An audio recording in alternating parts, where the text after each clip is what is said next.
ঘোমটা পরা মা অন্নপূর্ণাকে যেরকম টানা চোখের নানা রূপে যেরকম আমরা মাকে দেখতে পাই। 100 টাকা দিয়ে তোমরা এগুলো নিতে পারো একদম প্লেনের মধ্যে। তারপর 200 টাকার আছে কাপড় পরা ছোট রয়েছে পুরো একদম সারিবদ্ধভাবে। সেখানকার যে ঐতিহ্য সেটা কিন্তু এখানে বজায় রয়েছে। আদি দুর্গাপুজো এই বাসন্তী পুজোই তো মা বেনারসি পরে রয়েছেই। আজকে হচ্ছে 13 তারিখ, রাত পোহালেই নববর্ষ। আর নববর্ষ মানে বেশ কিছু পুজোর শুভারম্ভ। যেরকম লক্ষ্মী গণেশের পুজো হয়ে থাকে তেমনি বাসন্তী পুজো সেটাও একদম দোরগোড়ায়, অন্নপূর্ণা পুজো সেটাও দোরগোড়ায়। তাই আমি ভাবলাম একটা ঢুমারি কুমারটুলিতে চলে আসলাম। কুমারটুলি পছন্দের জায়গা।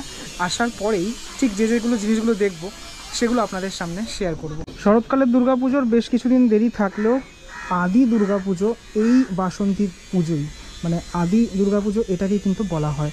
আমরা সেটা জানি হিন্দু পুরাণ মতে। এখানে একটি বাসন্তী ঠাকুর অলমোস্ট রেডি হয়ে গিয়েছে।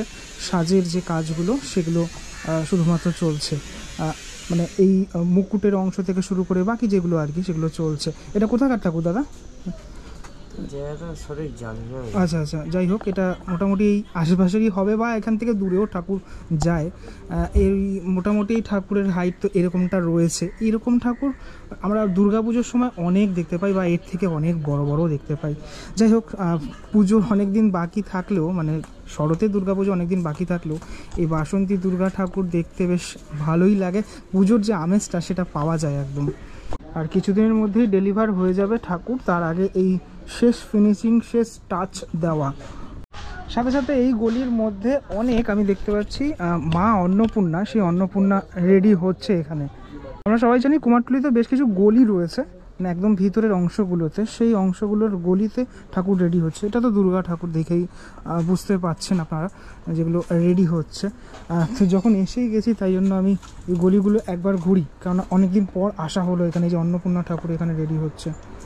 এই স্টুডিওটায় বেশ কিছু ঠাকুর রয়েছে যেগুলোর রং ইতিমধ্যেই অনেকাংশে কমপ্লিট হয়ে গিয়েছে। যেমন এই যে ঠাকুর দেখাই তোমাদের, বাবাকে দেখতে পাওয়া যাচ্ছে, মহাদেবকে দেখতে পাওয়া যাচ্ছে। যেমন মা অন্নপূর্ণার যে সাজ সেটাও তোমরা দেখতে পাচ্ছ।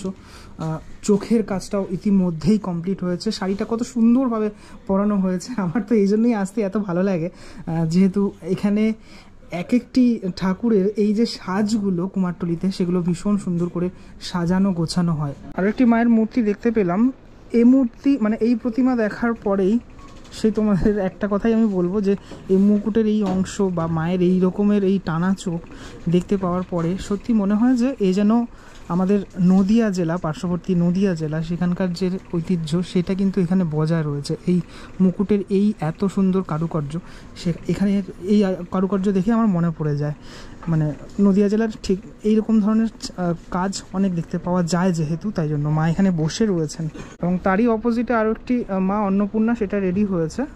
চালির যে অংশটা সেখানে অনেক কারুকার্য রয়েছে, যদিও চোখ দেওয়ার কাজ এখনও কমপ্লিটেড নয়। যেহেতু এই ভিডিওটা একটা ওভারঅল ব্যাপার আর কি, মানে নববর্ষের আগে কুমারটুলি, তাই জন্য এই ভিডিওটার মধ্যে সবটাই থাকবে আর কি। তো যাই হোক, এখানে আরও একটি তোমার মায়ের প্রতিমা দেখতে পেলাম, যেটি একদম সাবেকি সাজে মা এখানে সেজে উঠছেন। এবং তার অপোজিটে বেশ কিছু এরকম ছোট ছোট আকৃতির যে অন্নপূর্ণা, দেবী অন্নপূর্ণা, সেই দেবী অন্নপূর্ণাকে এখানে রাখা রয়েছে পুরো একদম সারিবদ্ধভাবে। পরপর দুই মায়ের রূপ, মা অন্নপূর্ণা এবং বাসন্তী ঠাকুর, ঠিক আছে, দুই মায়ের রূপ, মানে নানা রূপে যেরকম আমরা মাকে দেখতে পাই সেটাই যেন দেখা যাচ্ছে। ভীষণ সুন্দর, এক চালার মধ্যে এই ঠাকুরটা। এখন দাঁড়িয়ে রয়েছি শিল্পী মদন মোহন পালের স্টুডিওর একদম সামনে। এখানেও বেশ কিছু আমি ঠাকুর দেখতে পেলাম, টানা চোখের যেমন রয়েছে, নর্মাল চোখেরও রয়েছে। মা দুর্গা অর্থাৎ বাসন্তী দুর্গা ঠাকুর এখানে দেখতে পাচ্ছি না। এখানে ম্যাক্সিমামটাই যেটা দেখা যাচ্ছে সেটা হচ্ছে অন্নপূর্ণা ঠাকুর, যেহেতু এখানটাতে অন্নপূর্ণা ঠাকুরের অনেকটাই মানে ভ্যারাইটিস রয়েছে। অনেক বাড়িতেই আর কি এরকম ছোট ছোট মাপের অন্নপূর্ণা ঠাকুর নিয়ে যাওয়া হয় পুজোর জন্য, এই মাপের আর কি। সেখানে টানা চোখও রয়েছে যেরকম, সেরকম নর্মাল চোখেরও মা বর্তমান রয়েছে।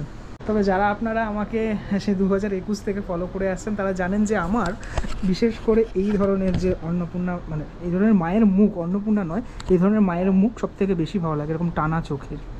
ঘোমটা পরা মা অন্নপূর্ণাকে দেখতে পেলাম, তাই জন্য চলে আসলাম এখানে। বাবাকেও ভীষণ সুন্দর লাগছে, মহাদেবকে, মানে এত সুন্দরভাবে সাজানো গোছানো হয়েছে। লাল পাড়ে শাড়ি পরে মা এখানে বসে রয়েছেন। এই তার সাথে সাথে বাসন্তী দুর্গা ঠাকুর সেটিও রেডি হচ্ছে এখানে, যদিও রঙের কাজটা এখন অনেকটা বাকি রয়েছে। এখানে এই যে মুকুটের অংশটা সেটা আমার খুব ভালো লাগলো, মানে অনেকটা এই পুঁথির যে কাজগুলো সেগুলো খুব সূক্ষ্ম আকারের কাজটা করা হয়। বছরের প্রায় প্রত্যেকটা মাস না হলেও যদিও 12 মাসে 13 পার্বণ বলা হয় বাংলাকে, কুমারটুলি সেজে ওঠে এরকম বিভিন্ন রূপে। অলমোস্ট রঙের কাজ কমপ্লিটেড এখানেও। পরপর দুটি ঠাকুর পরপর আমি দেখানোর চেষ্টা করলাম এই স্টুডিওর সামনেটাকে। তার পাশেই রয়েছে বিখ্যাত শিল্পী সনাতন পাল অর্থাৎ খোকাদার স্টুডিও, সেটা সকলেই জানো। সেখানের যে প্রস্তুতিটা এই মুহূর্তে ঠিক এমনটা রয়েছে। এই মায়ের মুখমণ্ডলটা আমার খুব সুন্দর লাগছে, ভীষণ সুন্দর, মানে এরকম ধরনের সাজ যেখানেই দেখি না কেন চোখ জুড়িয়ে যায়। সাবেকি বাংলা যে চালচিত্র বা চালি সেটা দেখাই, এটা দেখার পরেই দুর্গাপুজোর সে ফিল বা বিসর্জনের পর এগুলো এদিক ওদিক দেখতে পাওয়া যায়, ঠিক আছে, মানে ছড়িয়ে ছিটিয়ে থাকে, সেটা খুব খারাপ লাগে দেখতে ঠিকই, কিন্তু পুজোর আগে এগুলোকে কিন্তু সযত্নে রেখে দেওয়া হয় বা বানানো হয়। আচ্ছা, এবার তোমাদের দেখাই নববর্ষের যে লক্ষ্মী গণেশ, সেই গণেশের দাম। ওর দোকানেই আমি আসি মোটামুটি প্রতিবারই। বল। 100 টাকার প্লেন আছে এগুলো, এখান থেকে শুরু হচ্ছে 100 টাকা দিয়ে। 100 টাকা দিয়ে তোমরা এগুলো নিতে পারো একদম প্লেনের মধ্যে। তারপর 200 টাকার আছে কাপড় পরা ছোটো। আচ্ছা, কাপড় পরা একদম ছোটোর মধ্যে, এগুলো মানে সাজিয়েও এমনি রাখা যাবে আর কি। আচ্ছা, তারপর এটা আছে 350 টাকা। 350 টাকা। কাজটা অনেকটা ডিটেলের সঙ্গে রয়েছে এখানে। তারপর আছে 300 টাকা। 300 টাকা। আচ্ছা, পদ্মের ওপর রয়েছে। তারপর এগুলো আছে 450 টাকা। এই লাইনটা দেখছো সব হচ্ছে 450। তারপর এটা হলো কাজের উপর 400 টাকা আছে। পুরোটাই তোমার পুঁতি টুতি দেওয়ার কাজের ওপরে আর কি রয়েছে। আর এগুলো 500 টাকা পেয়ার আছে। আচ্ছা, এটা হচ্ছে 500 টাকা, আর একটুখানি বড় আকৃতির এবং সুন্দর দেখতে। তারপর বড় আছে। তারপর আসি একটুখানি বড়োর দিকে। দোকানে অনেক রকমের পাওয়া যায়, তোমরা এসে চেক আউট করতে পারো। আমি সবসময়ের জন্য ওর দোকানটা রিকমেন্ড করি, কারণ অনেক ভ্যারাইটিস রকমের ঠাকুরও রাখে। হ্যাঁ, এগুলো কীরকম দাম আছে? এটা সব বড় 3600 টাকা। 3600 টাকা, ভীষণ সুন্দর। মানে আমি একটু দেখাই কাজগুলো, একটু কাছ থেকে তোমরা দেখলে বুঝতে পারবে কতটা সুন্দর কাজের মধ্যে রয়েছে। ওরই একটা একটু কম দামের আছে। আচ্ছা, এগুলো রয়েছে 2500 টাকা। এটা আচ্ছা, এটা হচ্ছে 2500 টাকা। যদি বাংলার নাও, হ্যাঁ, বাংলার অনেকে চায়, এটা 350 টাকার পেয়ার আছে। এটা হচ্ছে একদম বাংলার মধ্যে, একদম সাজও একদম নর্মালের মধ্যে রয়েছে। আচ্ছা, তারপর এটা বড় আছে 1600 টাকা। এটা একটু 1600 টাকার মধ্যে রয়েছে তোমার পুঁথির কাজ, এগুলো সব 1600। আর একদম ওপরেরটা 1200 টাকা। এগুলো হচ্ছে 1200 টাকার মধ্যে। আর ওটা দেবী আছে টানা চোখের, ওটা 3400 টাকা পেয়ার আছে। বাহ, ভীষণ সুন্দর লাগছে। আমি হয়তো এখান থেকে পরিষ্কার দেখতে পাচ্ছ নাকি জানি না, কিন্তু মায়ের একদম চোখটা টানা টানা চোখ। একটু আগে যে তোমাদেরকে দেখালাম বাসন্তী ঠাকুর যেরকম টানা চোখের দেখালাম, সেরকমটা কিন্তু বেশ ভালো লাগছে দেখতে। আর এইগুলোর এগুলো 450 টাকা করে কাপড় পরা আছে। আর যদি এটাই কাপড় ছড়ানো 300 টাকা। আচ্ছা, মোটামুটি 300 450 এর মধ্যে সব অ্যাভেলেবেল রয়েছে। এসে দেখতে হবে, কারণ যা সবার পছন্দ আলাদা আলাদা, আমার পছন্দ আলাদা। তবে সবথেকে ভালো লাগলো যেরকম এই ধরনের যে ঠাকুরগুলো রয়েছে এখানে ভীষণ সুন্দরভাবে সাজানো গোছানো হয়েছে আর কি। এগুলো মোটামুটি কতক্ষণ সময় লাগে তৈরি করতে? এটা মানে সাজানোর জন্য 3-4 ঘন্টা লেগে যায়। 3-4 ঘন্টা লেগে যায় মোটামুটি। ছোটো ছোটো কাজ আছে, অনেক ছোটো ছোটো সূক্ষ্ম কাজ আছে, তোমরা যদি দেখে থাকো। লক্ষ্মী গণেশ দুজনেরই। আর ওর দোকানের এই সাইডটা তো বেশ কিছু ঠাকুর রয়েছে। এগুলো একটুখানি দাম বল, কোথা থেকে কত থেকে শুরু হচ্ছে এখানে? একটা বড় আছে 1800 টাকা। এটা 1800 কাজের বলে বড় 18 ইঞ্চির আছে। হ্যাঁ, কিন্তু কম কাজ বলে সুন্দর, কিন্তু বেশ সুন্দর, তোমরা দেখতে পারো এটা। আচ্ছা, তারপর এইটা আছে 700 টাকা। 700 টাকা। এটা আছে আরো 750 টাকা। আচ্ছা, এটা আছে 12 ইঞ্চি 1100 টাকা। এগুলো 1100 টাকা। তার কারণটা আমি একটু দেখিয়ে দিয়েছি। পুঁতির কাজ, পরিষ্কার পরিচ্ছন্ন কাজ রয়েছে। এটা আছে 650 টাকা। আচ্ছা, এটা 650 টাকা। 650। এটাও 650। আর এটা আছে 450 টাকা। 450। এই মোটামুটি রয়েছে। তোমরা আসলে প্যাকিং করে দেবে, সুন্দর করে প্যাকিং তো করে দিচ্ছ, সবই করে দেবে, কোনো রকম কোনো সমস্যা হবে না। কুমারটুলি গলি থেকে একদম সোজা আসলেই তোমরা দেখতে পারবে এই স্টুডিওটা, ঠিক আছে, রাখাল পালের স্টুডিওর একদম সামনে আমি দেখতে পাচ্ছি মা দুর্গা রেডি হচ্ছে এখানে। মানে রঙের যে কাজ সেটা চলছে, সে টাচ সেইটা দেওয়ার চেষ্টা করা হচ্ছে।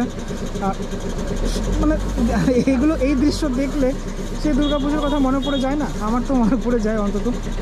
এই জায়গা পুরোপুরি, এই জায়গায় এখন তো এরকম খালি দেখছো, আর কিছু মাস পরে কিন্তু পুরোপুরি ভরে যাবে, কেননা এত ঠাকুর চারিদিকে রেডি হবে, তখন শিল্পীদের অনেক কাজের তখন প্রেশার থাকবে আর কি। স্টুডিওতেই তৈরি হচ্ছে সব অন্নপূর্ণা ঠাকুর, সব লাইন দিয়ে সাজানো গোছানো রয়েছে, সাজের যে কাজ হচ্ছে সেগুলো। এখানে একটা ডাকের সাজের ঠাকুর আমি দেখাই। শাড়িটা তো মা বেনারসি পরে রয়েছেই, এই অংশটুকু ডাকের ওপরে পুরোপুরি করা হয়েছে। একটু ফ্রন্ট থেকে দেখালে ব্যাপারটা ঠিক এরকমটা লাগছে। দেখো পুরোপুরি কিন্তু গয়নাগাটি সবটাই মাটির।